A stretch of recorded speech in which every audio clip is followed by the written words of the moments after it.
বরিশাল জেলায় কয়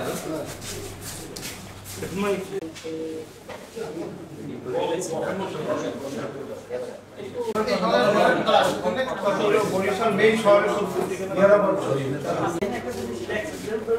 এই যে সামনে চেয়ার খালি করে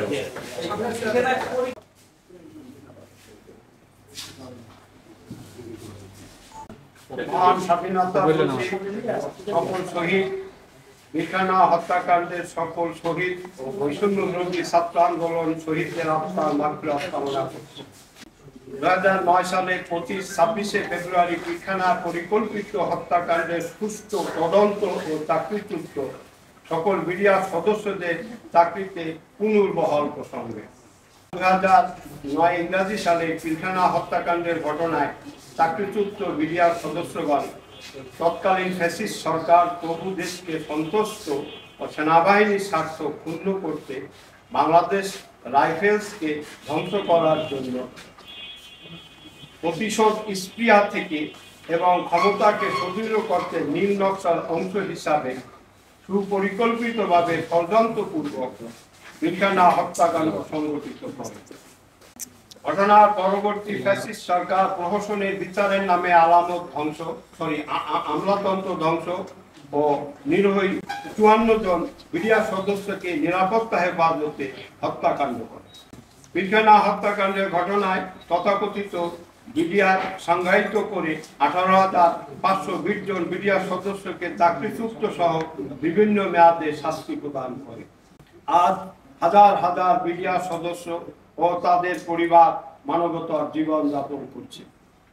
2009 সালে 26শে ফেব্রুয়ারি মিডিয়ার পিলখানা সংগঠিত সুপরিকল্পিত হত্যাকাণ্ডকে তথাকথিত বিদ্রোহ সংজ্ঞায়িত না করে পরিকল্পিত হত্যাকাণ্ড হিসাবে আখ্যায়িত করতে হবে। নাম্বার 2, উপরোক্ত ঘটনার পরিপ্রেক্ষিতে কথিত সকল প্রহসনের বিশেষ আদালত নির্বাহী আদেশ বাতিল করতে হবে।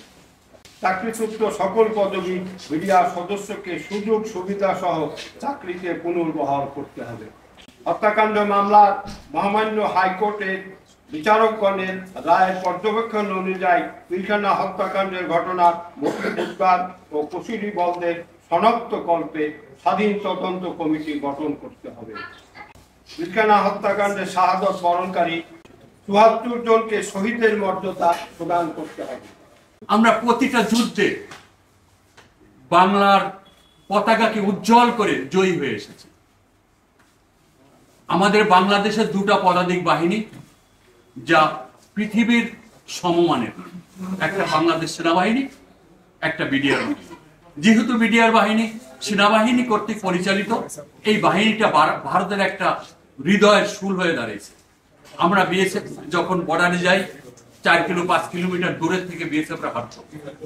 বিডিআর এর গ্রিন ক্যাপ দেখলে ওদের মধ্যে একটা জ্বালা ধরত, আমাদেরকে সহ্য করতে পারতো না। এটা ছিল ভারতের জন্য একটা বিশাল কষ্টের ব্যাপার।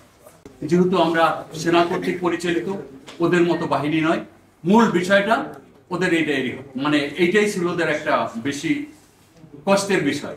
এই বাহিনীটাকে দুর্বল করার জন্য, এই বাহিনীটাকে শক্তিহীন করার জন্য এরা সুপরিকল্পিতভাবে দাবেদার সরকারের মাধ্যমে আমাদের বাহিনীটাকে দুর্বল করে। কিভাবে করে?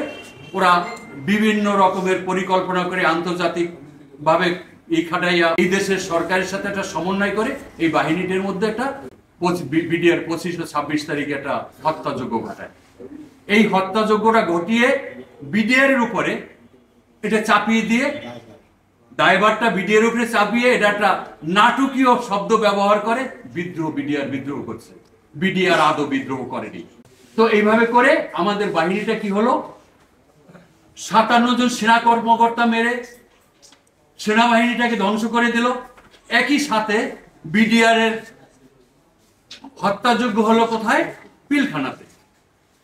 তথাপি পিলখানাকে কেন্দ্র করে সমগ্র বাংলাদেশের যত মেধাবী সৈনিক, মেধাবী জেসিও, মেধাবী এনসিও, এদেরকে গণহারে গ্রেপ্তার করালো।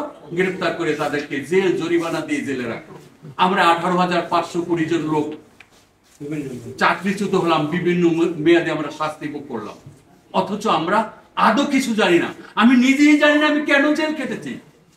আমি আজ থেকে 1 মাস আগে আমার মুখ খুলে কথা বলতে পারতাম না। প্রতি মাসে 4টা প্রতিবেদন যত আমাদের জন্য এনেছে ডিজেপাই, পুলিশের এই গোয়েন্দা কি বলে ওটাকে, ডিবি, সিআইডি, 4টা প্রতি মাসে নজরদারিতে থাকতাম আমরা। আমরা অলওয়েজ, আমাকে মুখে আমাদের টেপ লাগানো ছিল, আমরা কথা বলতে পারিনি। এই জেনারেশন কি বলে বৈষম্য বিরোধী ছাত্র আন্দোলনে আমরা দ্বিতীয়বার আর একটা স্বাধীনতা পেয়ে আপনাদের মতো সাংবাদিক সামনে কথা বলতে পারছি, আমাদের কষ্টের কথা বলতে পারছি। আমার সন্তান শিক্ষিত, একটা চাকরি পাচ্ছে না, বিদ্রোহীর সন্তান বলে। কিন্তু কেন? আমি তো দেশকে ভালোবেসেছি, আমি তো বিদ্রোহ করিনি, আমি আজও দেশে ভালোবাসি।